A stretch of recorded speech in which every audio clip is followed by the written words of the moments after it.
Hey, so today I'm going to share with you my pickups at the 2023 National Convention. You ready? Then let's do it.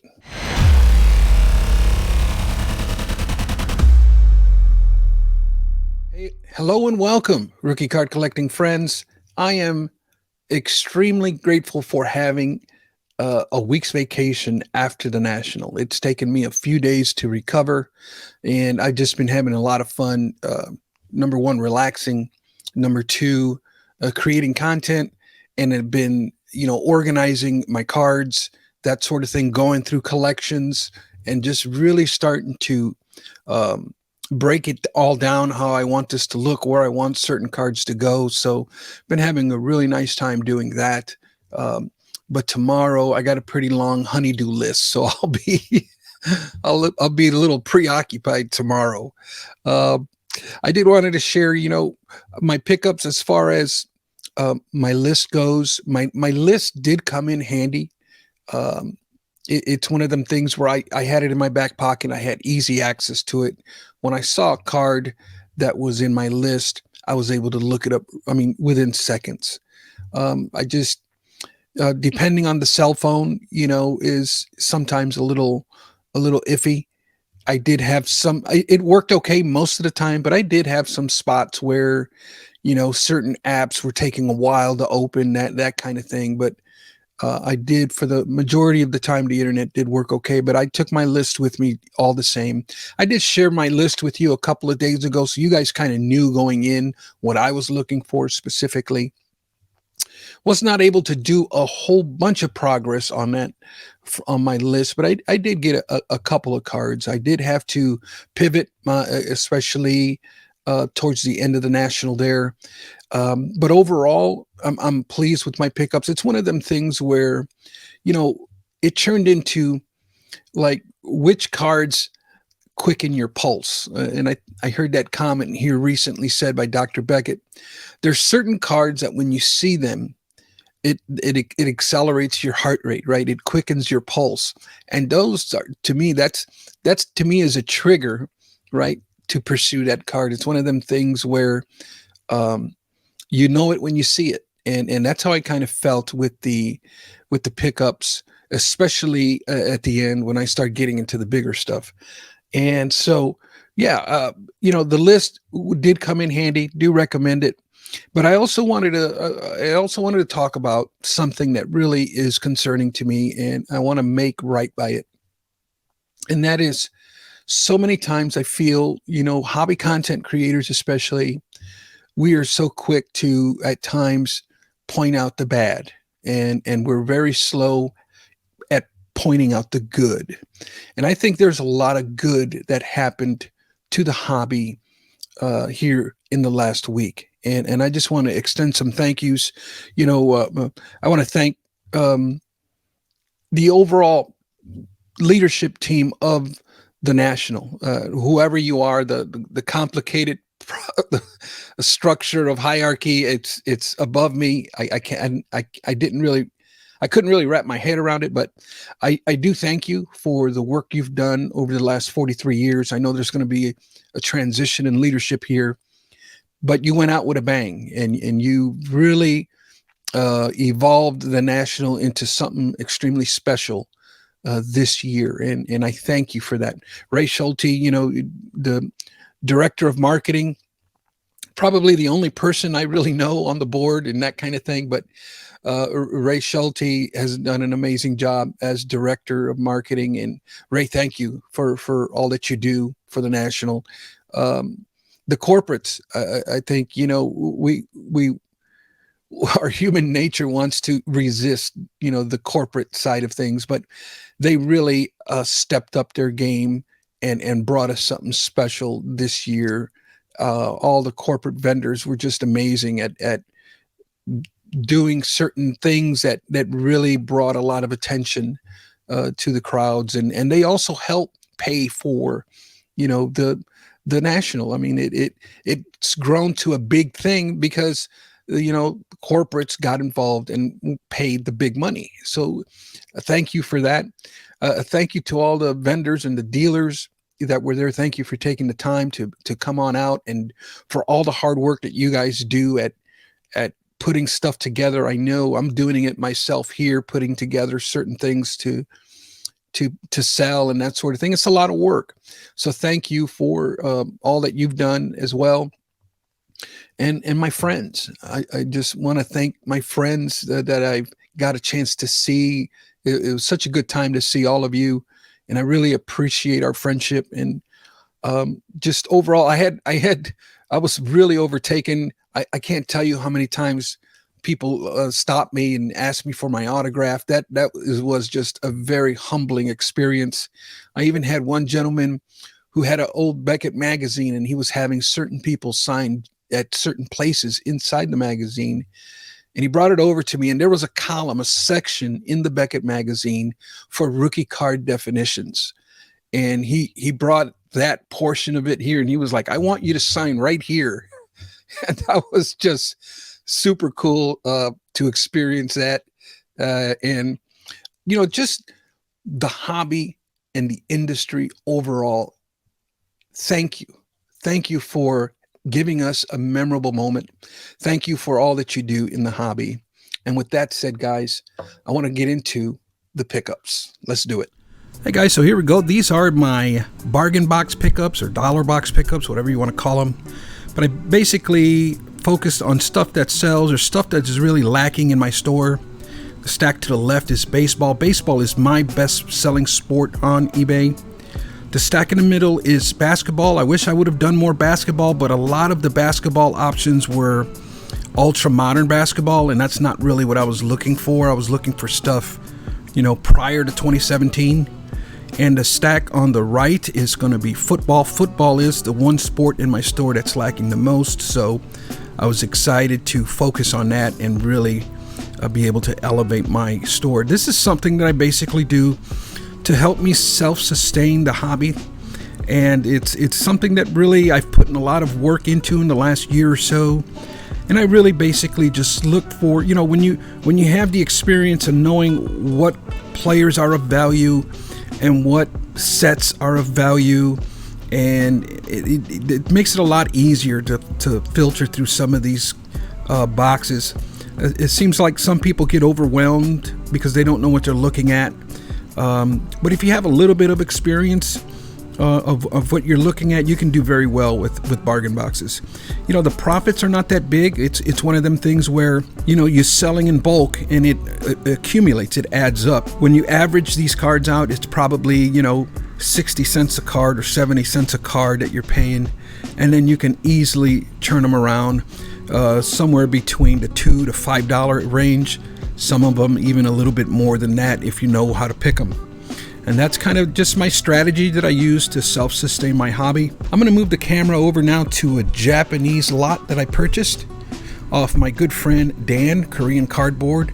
I had him on the channel a couple of months ago, and he was basically schooling me on Japanese baseball cards. And I told him at that time, to put together a little lot for me because I didn't have any. I wanted some of these Japanese cards in my collection. And he made me this little lot, kind of threw everything in there, a little bit of everything. And really excited about that. And he reached out to me, about a month ago. He says, hey man, it's going to be about $25 to ship, or I can just hold it for you till the National. And I was like, that sounds like a good plan. Just bring it to me over at the National, and I'll make a lot. I'll hold some money, left to pay for it at the National. And that's what we did. Also, Robert from Prestige Collectibles, he's the only Japanese sports card dealer at the National. Had a great conversation with Robert. He is so easy to talk to. We probably talked for about an hour, and hopefully I'll be making plans with Robert to bring him on the channel, and we'll get schooled a little bit more on Japanese cards, and more specifically Japanese rookie cards. So really looking forward to speaking with Robert. The guest media pass, unbeknownst to me, I had a guest media pass available to me, and the problem with that is that 6 weeks prior I had purchased a VIP pass along with all the bells and whistles that comes inside the bag, And so I was in a conundrum because the guest media pass allows me into the show at 8:30 in the morning, and the VIP pass allows me to get in 30 minutes prior to opening. So I had to make a tough decision. I went ahead and kept the guest media pass, and I sold the VIP pass on Thursday morning. I sold it for $100 because it had lost a day, right? So it loses value each day that passes. But I ended up selling it for about $100, and I sold it in about 2 minutes. So that was a pretty good. I took a little bit of a loss there, but traded it for the guest media pass, which gave me a little bit more benefits. This is the official program of the 43rd National with my man MJ on it. This is a button that my good friend Logan made. Really excited about that, man. That thing is sharp. So thank you, Logan, for that. I did pick up, I do like stickers because I plaster the back of my iPad case full of stickers. And so was really excited to pick these up and add these to the collection. And I had a gentleman who owed me $5 and change, and I saw these 1991 Pro Set music cards, and I said, just give me a couple of packs of those and we'll call it even. And moving ahead, a couple of customs here. Not a lot of customs being handed out this year, surprisingly, but I did get one from my man Big Scott 35. I also got one from John, Wade Boggs fan, who ended up having Wade Boggs as a guest on his channel. Super cool. And the beautiful artwork of Reindeer Studios also gave me a custom. And the custom of a good friend now I call him a good friend, Stukes. Very supportive, always comments on the channel. Stukes Baseball Cards and Curiosities, and he can be found at Stuke at 1976. Stuke sold me this beautiful exhibit card, and this was after Stuke and Orlando from Collector's Dream and we got into a pretty long discussion on exhibits, and he ended up, Stuke had this one available for sale of Hank Aaron, a beautiful Hank Aaron of 1947 through 1966 exhibits, and gave me a really good price on it, and I couldn't pass it up. It's just an absolutely beautiful card. So this is my first exhibit card that I own, so really happy about that. I did end up picking up some of these PSA graded stands. I'm going to try them out because I need to do something different with my bookshelves. My bookshelves, I have them triangular stands, and if you just slightly tap anything, it just collapses. It's like a domino effect, and I've about had it with those stands that I'm using. So I'm shopping the market for some graded card stands, see what's out there, and I'm going to try these, so I bought a pack. And I also bought this beautiful card stand here. Well, that concludes the tabletop version of the pickups. Let me flip this camera around, and I'm going to show you guys my graded cards. All right, guys, let's go ahead and get started. One thing that I have learned today is that I need to really figure out a way how to display cards. I tried to do it in front of the camera, and the glare was just so horrendous. And I don't have like a mat or anything, so this is going to have to do for now. But let's go ahead and get started. Went ahead and picked this one up. This is a 1981 Nashville Sounds Don Mattingly team issue. This one has a really interesting story in it, and I picked it up. It was like next to nothing, but I don't think the dealer actually knew what was the deal with this card. This card was very controversial back in the day because with Don Mattingly's success, there was some cards, these exact cards were reprinted or counterfeited, I should say, in 1986. And the counterfeiters did such a good job that it was very hard to tell the 1986s versus the 1981s. So when I found this 1981 graded, I went ahead and picked it up only because, you know, it is a pre-rookie of a Hall of Famer, Don Mattingly, but also because the story. I love the story behind this card, so pick that one up. This next card was actually a free giveaway given at the PSA party.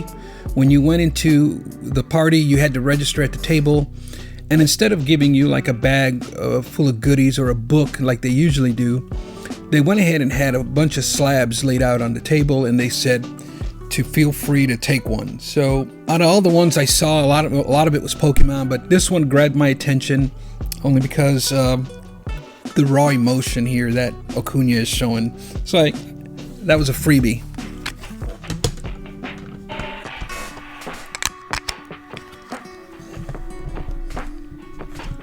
This is a pretty cool card here. This is the 2012 Topps Mini Bryce Harper. It is the 2012 National Promo. This is a card that was given away as a promotion at the 2012 National. And I don't know if you can tell there, but in the upper right-hand corner, you can see the stamp of the National. So that one was pretty cool. Don't see this one very often. This does not fall into a true rookie card designation because it's a promo card. Now it's a really cool rookie year card is how I would label this one. But just the same, it is, oddball stuff like this that as a collector, I have interest in it. Now, when I'm looking at it technically through the eyes of a rookie card, this technically is not a rookie card, and that's okay. I was very happy to pick up this next one. Look at this beauty. 1987 Donruss, Greg Maddux in a PSA 10. This card is just absolutely stunning. When you look at the borders, the black borders, look at it, the centering, it is just absolutely stunning. Went ahead and picked this one up for the top 100 of the 1980s, and really excited about this one, being that I'm a Cubs fan as well. Speaking of Cubs, saw this one in a bargain slab box of my man Sammy Sosa. I am a Sammy Sosa rare insert card collector. I'm not a when it comes to Sosa, I am not a master collector or super collector, I should say. I am basically just his playing days cards, but it has to be, cards that are have scarcity to them. There wasn't many made. I know these hot commodities are not very rare at all, but I was able to spot this one, and I remember the difficulty in pulling these hot commodities back in the day, at least for me anyways. I was pursuing this card at one time and never did get it, but I got it now.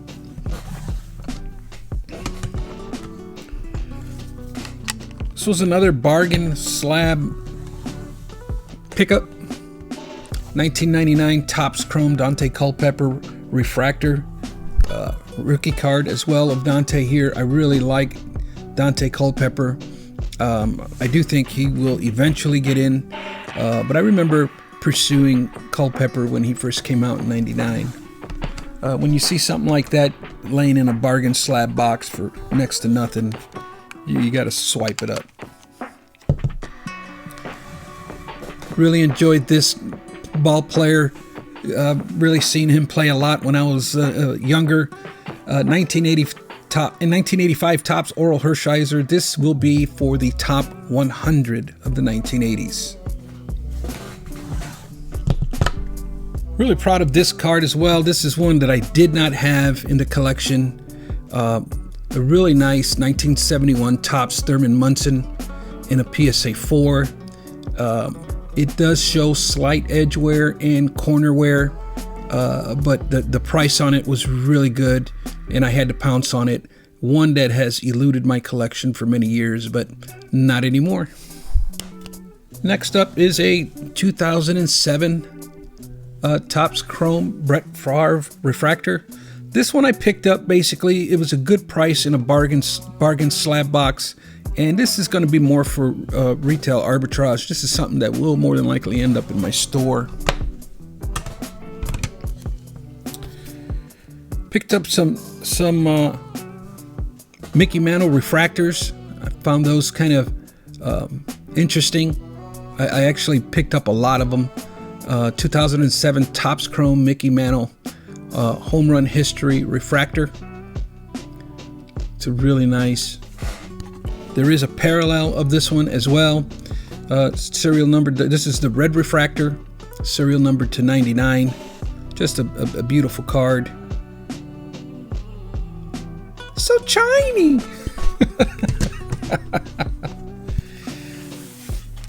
This is another beauty here.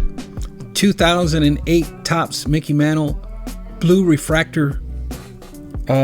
These, man, I did not see these very much, but I was out of the hobby at that time. But even after I came back to the hobby, you don't see a lot of these around. So real happy to pick this one up.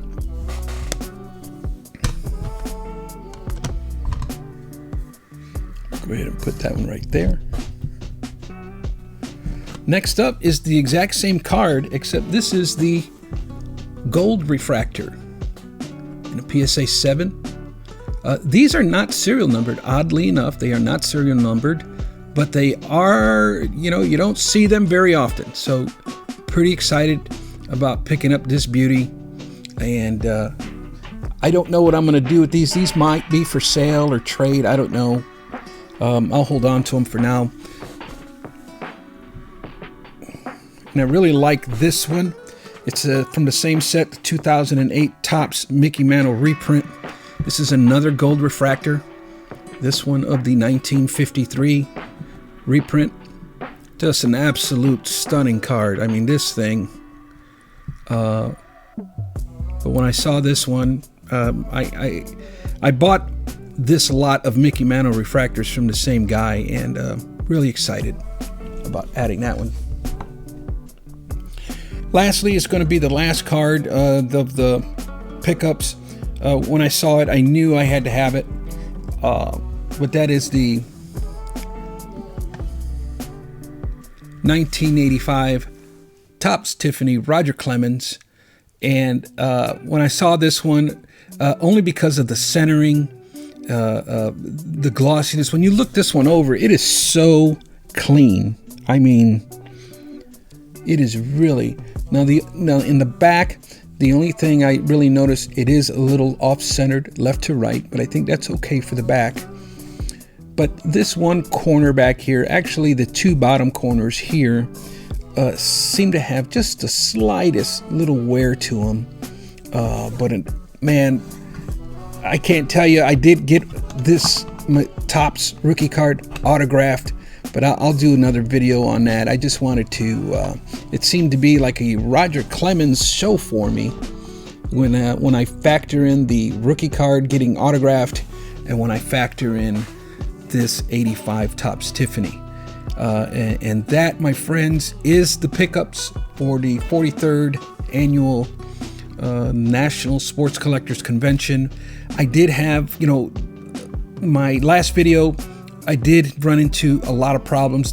I was not shopping for this stuff. This stuff just happened to fall in my lap. I was pursuing more vintage for my Roberto Clemente, but that didn't work out. You can check out the last video for the full details of my actual game plan and how I actually had to pivot halfway through the National. And that's going to be it for this one, guys. I hope you liked the video. Please consider subscribing if you haven't. Please hit that thumbs up. And remember, not all rookie cards are created equal. The true Jordan rookie from 1985. Buenos nachos, muchachos.